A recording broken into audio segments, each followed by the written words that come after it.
नमस्कार, मैं हूं श्वेता झा। आप देख रहे हैं सुबह सुबह। पहाड़ों पर हुई जोरदार बर्फबारी से मैदानी इलाकों में पाला पड़ रहा है। जो यहां दिल्ली और उसके आसपास के इलाकों में बर्फीली हवाओं से पारा लुढ़क कर 3 डिग्री तक पहुंच गया है। पूरा उत्तर भारत शीतलहर की चपेट में है इस वक्त। दिल्ली इस वक्त सुबह के 7:30 बज रहे हैं दिल्ली में और तापमान 3 डिग्री के आसपास है। ताजा हाल बता रहे हैं हमारे संवाददाता सुशांत, हमारे साथ जुड़ गए हैं। सुशांत, इस वक्त आप किस जगह पर मौजूद हैं और ये बताइए कि बाहर कैसी स्थिति है, कितनी ठंड है, क्योंकि हमें तो अंदर भी ठंड महसूस हो रही है स्टूडियो में। देखिए श्वेता जी, बताना चाहूंगा कि सिंगू बॉर्डर पे मैं मौजूद हूं और सुबह से ही शीत लहर का जो सिलसिला शुरू हुआ है वो अब तक थमने का नाम नहीं ले रहा है। खुले आसमान के नीचे हम भी मौजूद हैं और आपको तस्वीरें दिखाना चाहेंगे कि किस तरीके से तमाम जो लोग सड़कों पर रात दिन पहरा देते हैं वो किस तरीके से आग के जरिए जो है छोटी मोटी आग जला करके अपनी जो जिस शीत लहर को है वो दूर करने की कोशिश कर रहे हैं, क्योंकि तापमान जो है वो 3 डिग्री के पास जो है वो पहुंचा। और ऐसे में अगले कई दिनों तक इसी तरीके का हालात जो है वो दिल्ली की और एनसीआर और उत्तर भारत में बने रहेंगे। मौसम विभाग की माने तो इसी तरीके की स्थिति जो है वो अगले कई दिनों तक जो है वो देखने को मिलेगी। जाहिर तौर पर जो लोग सड़कों पर हैं उनके लिए एक बड़ी मुसीबत जो है वो सामने नजर आती है, लेकिन जिस तरीके की सर्दी पड़ी है उसने कई साल से अगर कहा जाए तो बड़ा रिकॉर्ड जो है वो देखने को मिला है कि वो इस तरीके की स्थिति जो है वो फिलहाल देखने को मिल रही है। लगातार तापमान जो है वो गिर रहा है। बिल्कुल, बहुत बहुत शुक्रिया आपका तमाम जानकारी के लिए। और इस बीच आपको बता दें कि दिल्ली में पारा लगातार गिरता जा रहा है। मौसम विभाग ने माना है कि दिल्ली इस वक्त शीतलहर की चपेट में है। वहीं ऐसा अनुमान है कि महीने के अंत तक दिल्ली को 2 डिग्री का टॉर्चर भी झेलना पड़ सकता है।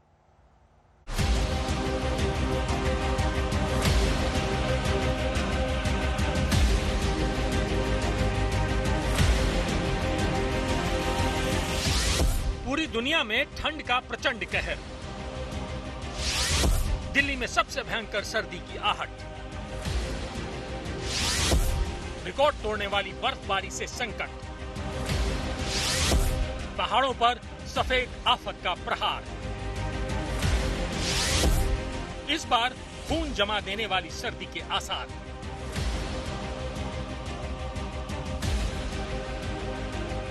दिल्ली से दुनिया तक ठंड का 3rd डिग्री टॉर्चर है। बेहिसाब बर्फबारी से अमेरिका बेहाल है। श्रीनगर लेह हाईवे पर बर्फ का समंदर है। केदारनाथ धाम में अंटार्कटिका जैसे हालात हैं। अंटार्कटिका सिलसिलेवार भूकंप से कांप रहा है। हिंदुस्तान के पहाड़ जम चुके हैं, नदी नाले ठंड से ठहर गए हैं। पहाड़ों पर -, डिग्री के टॉर्चर से देश के शहर कांपने लगे हैं। पूरी दुनिया में ठंड का ये कहर क्यों टूटा है? क्यों दिल्ली भी भयानक शीतलहर की चपेट में है? सुनिए कैसे मौसम विभाग भी मान रहा है कि दिल्ली पर शीतलहर का कहर टूटा है। Delhi NCR lowest temperature recorded today was 3.5 degree at Ridge Observatory. So it is a condition of cold wave. So today we have realized cold wave at 2 places, Ridge and Ayanagar. And if we can think about the cold day, so yesterday cold day was realized in Lodi Road as well as Palam Observatories. And this is prevailing for last 3 days. And this is likely to continue for today itself and up to 18. Delhi में ये इस मौसम का सबसे कम तापमान था। वहीं मौसम विभाग की चेतावनी है कि दिल्ली पर ठंड का टॉर्चर तो अभी बस शुरू ही हुआ है। उसके मुताबिक शुक्रवार को दिल्ली में दिन में भी जबरदस्त ठंड होगी और शीतलहर चलेगी। पहाड़ों में बर्फबारी हो रही है और दिल्ली में धुंध की वजह से गाड़ियों ने हाईवे पर हेडलाइट्स जलाकर चलना शुरू कर दिया है। दिल्ली एयरपोर्ट की सुने तो उन्होंने भी एयरप्लेन्स के लिए लो विजिबिलिटी मैन्यूवरिंग शुरू कर दी है। दिल्ली की ठंड अब बढ़ेगी, घटेगी नहीं। अभी आधा दिसंबर ही बीता है, लेकिन जिस हिसाब से तापमान गिर रहा है उससे पारा कहीं 0 के करीब न चला जाए। अब तक के रिकॉर्ड की बात करें तो पिछले साल 28 दिसंबर को पारा 2.4 डिग्री तक पहुंच गया था। साल 2013 में भी 23 दिसंबर को न्यूनतम तापमान 2.4 डिग्री रिकॉर्ड किया गया था। यूं तो साल 2014 और 2018 में भी दिसंबर के महीने में पारा 3 डिग्री से नीचे जा चुका है। लेकिन इस बार ठंड जिस हिसाब से पड़ रही है, अनुमान ये भी लगाया जा रहा है कि दिसंबर के आखिरी हफ्ते में तापमान 2 डिग्री से भी नीचे जा सकता है। इस बार पहाड़ों पर भी नवंबर महीने में ही बर्फबारी शुरू हो गई थी। वहीं 12 दिसंबर को जबरदस्त बर्फबारी हुई है। मौसम वैज्ञानिकों की माने तो वहां से चल रही बर्फीली हवाएं दिल्ली में आइस बॉक्स जैसे हालात पैदा कर रही हैं। आज तक ब्यूरो। रुक करेंगे अगली खबर का। आपको बता दें कि आधी रात को भूकंप के झटके से राजधानी हिल गई थी। जी हां, लोग अचानक नींद से उठ गए थे। भूकंप के केंद्र भी दिल्ली के पास ही बताया जा रहा है। गुरुग्राम से महज 48 किलोमीटर दूर इसका केंद्र था। इसकी तीव्रता भूकंप की 4.2 मापी गई थी। लेकिन बार बार आ रहे भूकंप से दिल्ली वाले डरे हुए हैं। इसी साल अप्रैल से ही अगर देख लें तो 15 बार अब तक झटके महसूस किए जा चुके हैं भूकंप के। अब सवाल ये उठ रहा है कि कहीं ये बड़े भूकंप की आहट तो नहीं।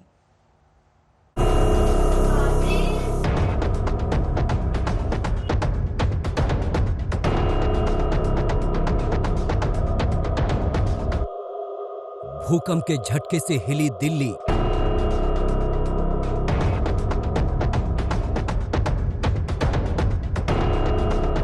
गुरुग्राम के पास भूकंप का केंद्र।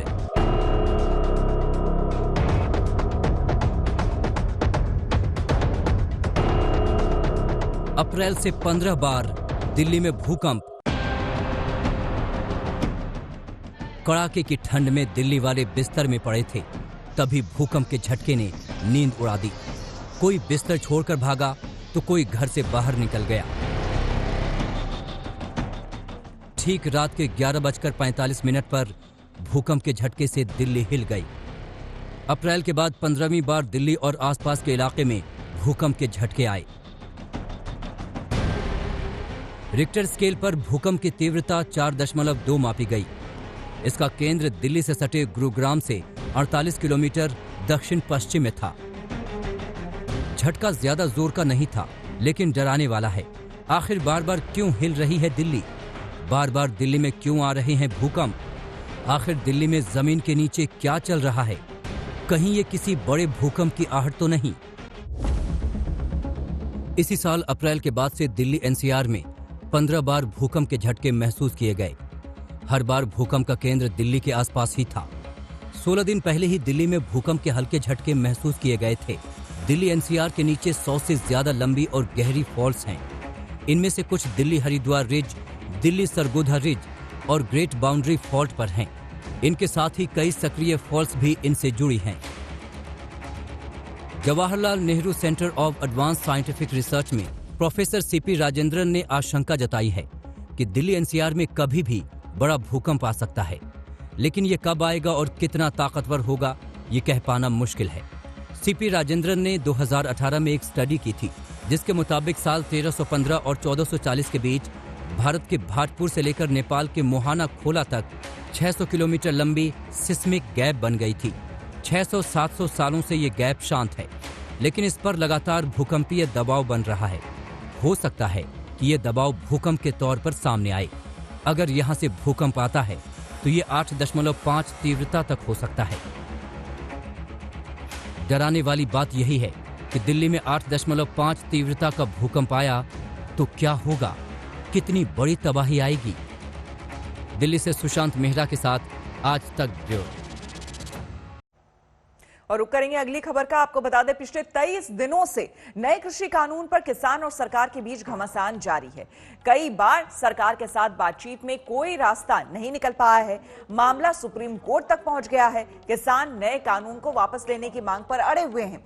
सरकार भी टस से मस नहीं हो रही है। नवंबर में शुरू हुआ आंदोलन अब दिसंबर की कड़कड़ाती ठंड में भी दहक रहा है। दिल्ली की सीमा पर 3 डिग्री तापमान में भी किसान डटे हुए हैं। सरकार के प्रस्ताव को किसानों ने लिखित में भी नकार दिया है। अब कृषि मंत्री ने किसानों को 8 पन्नों की चिट्ठी लिखी है, जिसमें नए बिल के सभी पहलुओं को बारीकी से समझाया गया है। और ये वो चिट्ठी है जो कि कृषि मंत्री नरेंद्र तोमर ने किसानों को लिखी है, जिसमें एक एक बात को मेंशन किया गया है, बारीकी से समझाया गया है। सरकार के कई मंत्री बार बार कह रहे हैं कि विपक्ष किसानों को गुमराह कर रही है, इसलिए किसानों को समझने की जरूरत है। कृषि कानून के खिलाफ आंदोलन के बीच कृषि मंत्री नरेंद्र सिंह तोमर ने देश के किसानों के नाम चिट्ठी लिखी। 8 पन्नों की चिट्ठी में कृषि मंत्री नरेंद्र तोमर ने किसानों को 8 आश्वासन दिए हैं। इसमें एमएसपी से लेकर एपीएमसी तक का जिक्र है। तो आपको बता दें, सरकार अपनी तरफ से लगातार कोशिश कर रही है। इसी कड़ी में 8 पन्नों की चिट्ठी लिखी गई है कृषि मंत्री की तरफ से। 8 पन्ने की चिट्ठी में नरेंद्र सिंह तोमर ने किसानों को 8 आश्वासन दिए हैं। सरकार एमएसपी पर लिखित में आश्वासन देने को तैयार है, क्योंकि किसानों के मांगों में ये भी एक मांग थी कि लिखित में सरकार ये लिखकर दे। एमएसपी को लेकर वर्बली नहीं होना चाहिए कुछ भी। सरकार लगातार प्रयासरत है, मंडियां चालू हैं और चालू रहेंगी, ये भी साफ तौर पर कहा गया है। लिखित में भी सब कुछ देने को सरकार तैयार है। एपीएमसी और अधिक मजबूत किया जा रहा है, ये भी आश्वासन दिया है। 8 आश्वासन दिए गए हैं। आपकी हर शंका आशंका को दूर करना हमारा दायित्व है, ये सरकार की तरफ से बार बार कहा जा रहा है। इन 8 पन्नों की चिट्ठी में भी इसका जिक्र है। राजनीति के लिए कुछ लोग झूठ फैला रहे हैं, इसलिए किसानों को बार बार ये कहा जा रहा है कि आप समझिए, आपकी जो भी मांगे हैं उसको हम सुनने और पूरा करने के लिए तैयार हैं। ये सुधार भारतीय कृषि में नए अध्याय की नींव बनेंगे। जमीन पर किसान का ही मालिकाना हक होगा। कॉन्ट्रैक्चुअल फार्मिंग को लेकर भी इसका जिक्र किया गया है इस चिट्ठी में, और कहा गया है कि वो सिर्फ खेती को लेकर कॉन्ट्रैक्ट होगा, ना कि जमीन को लेकर। ये आश्वासन है। पहला, एमएसपी पर लिखित आश्वासन देने को तैयार है सरकार। जो दूसरी बात कही गई है, प्राइवेट मंडियों में राज्य टैक्स लगा सकते हैं, ये भी कहा गया है। साथ ही जो तीसरा आश्वासन है, किसी भी विवाद में अदालत जाने का विकल्प है, यानी कि किसान कोई भी विवाद अगर होता है तो अदालत जा सकते हैं। चौथा आश्वासन, राज्यों को एग्रीमेंट रजिस्टर्ड करने का अधिकार दिया जाएगा। 5वां, किसानों की जमीन पर कोई कब्जा नहीं होगा। किसान आंदोलन के मसले पर केंद्र सरकार की मैराथन कोशिशें जारी है। आज प्रधानमंत्री मोदी मध्य प्रदेश के किसानों को नए कानून की अच्छाइयां समझाएंगे। इस मुद्दे पर सियासत भी पूरे शबाब पर है। कल केजरीवाल और उनके विधायकों ने विधानसभा के अंदर कृषि कानून की कॉपी चिंदी चिंदी कर दी।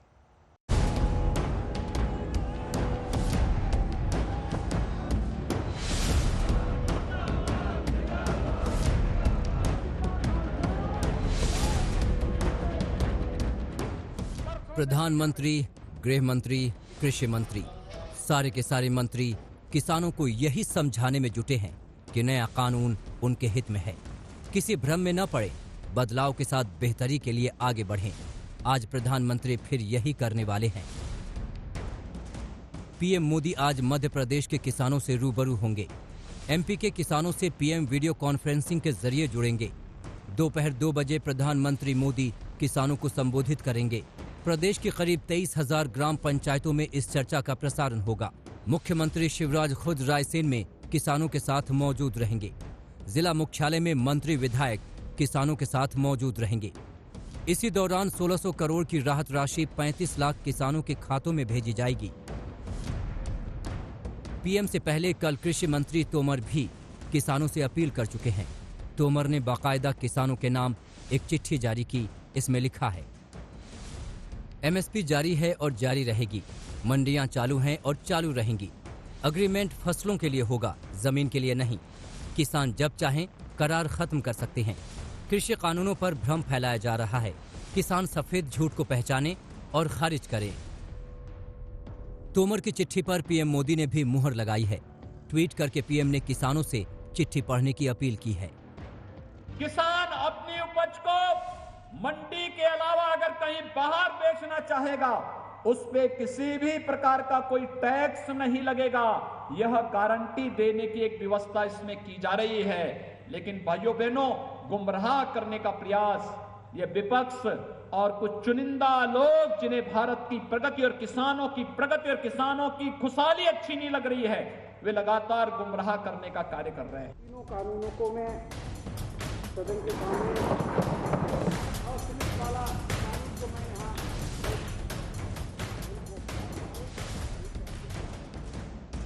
गुरुवार को ही पहले दिल्ली विधानसभा में कृषि कानूनों की कॉपियां फाड़ी गईं। केजरीवाल और उनके विधायकों ने किसानों का समर्थन करने का ये तरीका अपनाया। और ये 3 कानून हैं, ये तीनों कानूनों को मैं सदन के सामने ये कानून किसानों के लिए नहीं बनाए गए, ये कानून भारतीय जनता पार्टी के चुनावों की फंडिंग कराने के लिए बनाए गए। इसको ये देश जितनी जल्दी समझ ले, किसान तो समझ गए, बाकी देश भी जितनी जल्दी समझ ले उतना अच्छा होगा। ये सांसदीय प्रणाली को और संवैधानिक संस्थाओं का अपमान है। ये संवैधानिक संस्थाओं के लिए जिस तरह से उन्होंने काम किया है उसका ये परिचायक है। उधर सुप्रीम कोर्ट से किसान आंदोलन के मामले पर कोई साफ आदेश नहीं आया है। गुरुवार की सुनवाई में सुप्रीम कोर्ट ने कहा कि किसानों को प्रदर्शन का हक है, लेकिन इससे किसी को दिक्कत नहीं होनी चाहिए। प्रोटेस्ट के दौरान, इस एजिटेशन के दौरान वो किसी और नागरिक का जो उनका हक होता है संविधान के अंदर, उसे ना वायलेट करे, स्पेशली कोई न्यूसेंस वैल्यू या रोड ब्लॉक ना करे। यही हमारी मांग है और ख़ास करके शाहीन बाग के जजमेंट में जो ऑब्जर्वेशंस है उस चीज़ को मद्देनज़र रखते हुए उस चीज़ को इम्प्लीमेंट किया जाए, यही पिटिशनर का कहना है। मामले की अगली सुनवाई कोर्ट की वेकेशन बेंच करेगी। इधर दिल्ली बॉर्डर पर डटे किसान सरकार के रुख से खफा दिख रहे हैं। उनका आरोप है कि बाकी राज्यों से आ रहे आंदोलनकारियों को रोका जा रहा है। अन्य राज्यों से आने वाले किसानों को भी रोका जा रहा है। हम इसकी निंदा करते हैं और सरकार से अपील करते हैं कि इस प्रकार की कार्रवाई करना बंद करें। न इसका माकूल जवाब हम सरकार को देंगे। हमारे हौसले अभी पस्त नहीं हुए, बुलंद है और सरकार को घुटना टिका कर रखेंगे। एक किसान आंदोलन के जवाब में सरकार कानून के समर्थन की रणनीति पर काम कर रही है। ज्यादा जोर इसी बात पर है कि जो किसान धरने पर बैठे हैं उन्हें राजनीति के लिए बहकाया गया है।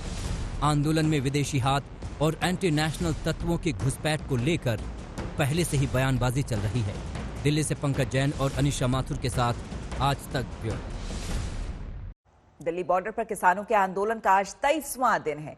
जब किसान आए थे तब मौसम खुशगवार था, लेकिन आज सर्दी हड्डियां कपा रही है। किसान मौसम के इस सख्त तेवर का सामना कैसे कर रहे हैं, वक्त कैसे बिता रहे हैं, देखिए दिल्ली के बॉर्डर से ये रिपोर्ट।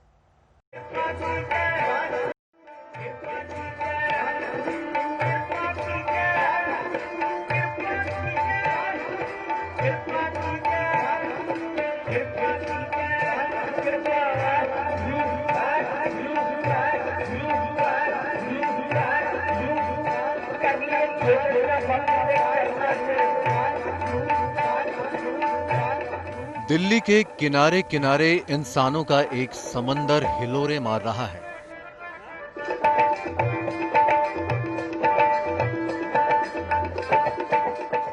कभी उमड़ता घुमड़ता तो कभी एकदम शांत। सर्द सुबह में इसी समंदर से धुआं उठता दिखता है तो ठिठुरन वाली रातों में लगता है मानो समंदर जम गया। देखने और सुनने में भले ही ये उभरती लहरें एकाकार लगे, लेकिन इस सैलाब के एक एक कण की अपनी अलग पहचान है, अपनी अलग कहानी है। 75 साल के मोहन सिंह ने 3 दशक तक देश की पहरेदारी की। अब सिंघू बॉर्डर पर डटे अपने भाइयों की सलामती के लिए रात भर पहरा देते हैं। हम लोग हर जगह पर हर आदमी को वो स्कूटी भी वो से देखते हैं, चाहे वो स्कूटी पर कहीं भी हो, चाहे वो मेस हो, चाहे वो लंगर हो, चाहे वो स्टेज हो, कोई भी जगह जहाँ लोग सोए हुए हैं, आराम कर रहे हैं, उनके बारे में हम देखते हैं। कोई भी आदमी, कोई लेडीज हो या कोई बच्चा हो, उसके साथ कोई नाजायज हरकत ना करे। धरने पर बैठे किसान खाली वक्त में कुछ नया सीखें, पंजाब से यही सोच लेकर गुरु प्रताप सिंह भी सिंघू बॉर्डर पहुंच गए अपनी किताबों के पुलिंदे के साथ। टेंट में लाइब्रेरी खुली तो किसानों के साथ साथ आसपास की बस्तियों के बच्चे भी यहीं रमने लगे। मकसद यही है कि ज़्यादा से ज़्यादा लोग एजुकेट हों, उन्हें अपने इतिहास के बारे में पता लगे, क्योंकि जब तक कोई बच्चा एजुकेट नहीं होगा तो उसे सही या गलत का पता नहीं लगेगा। ये वीर सिंह उन्होंने किया है, वीर जी ने, उनके आइडिया था, क्योंकि यहाँ पे हमने देखा है यहाँ के स्लम एरिया के जो बच्चे थे वो ऐसे ही मतलब नारे लगाते हुए ऐसे ही घूमते थे ताकि उन्हें लंगर मिल जाए। तो हम यहाँ पे उनका किया है ताकि वो किताबें पढ़े और एजुकेट हो। सिंघू बॉर्डर पर खुले में एक सैलून भी चल रहा है। कटिंग शेविंग के लिए परेशान आंदोलनकारियों की फिक्र में लाभ सिंह पंजाब से अपने सैलून के कर्मचारियों को लेकर यहाँ पहुँच गए। खर्च तो ज्यादा है, लेकिन फिर भी सबको फ्री सेवा दी जा रही है। और मेरा सारा किसान भाई आंदोलन में आ चुका है और उनकी सेवा के लिए मैंने यहाँ पे अपना फ्री सेवा करके सैलून बना दिया है। अपना सैलून पे वहाँ पे छुट्टी कर दी है, सैलून ऑफ कर दिया है। जब तक आंदोलन चलेगा हम यहाँ पर अपनी सेवा जारी रखेंगे। आंदोलन शुरू हुए 22 दिन हो गए। पहले का खुशनुमा मौसम अब जुल्म पर उतर आया है, लेकिन दिल्ली बॉर्डर पर न तो किसानों की तादाद कम हुई, न हौसला। से अन्य राज्यों से आने वाले किसानों को भी रोका जा रहा है। हम इसकी निंदा करते हैं और सरकार से अपील करते हैं कि इस प्रकार की कार्रवाई करना बंद करें, न इसका माकूल जवाब हम सरकार को देंगे। हमारे हौसले अभी पस्त नहीं हुए, बुलंद है। उधर दिल्ली नोएडा के चिल्ला बॉर्डर पर आज हंगामा रहा। रास्ता बंद करने के लिए आज फिर बड़ी तादाद में किसान जुटे। कुछ प्रदर्शनकारी सड़कों पर लेट गए। कुछ देर तक अफरा तफरी मचने के बाद आखिरकार पुलिस ने इन्हें हिरासत में ले लिया और रास्ता खोल दिया। पूरी तरह से पुलिस बिकी हुई है, पूरी तरह से बिकी हुई है। आपकी आगे की आवाज दबाने का प्रयास किया। और भी हमारे साथी आ रहे हैं, वो ब्लॉक करेंगे सड़क को, लेकिन जब तक ये तानाशाही सरकार हमारी बातों को नहीं मानती है, हम तब तक पीछे नहीं हटेंगे, नहीं हटेंगे।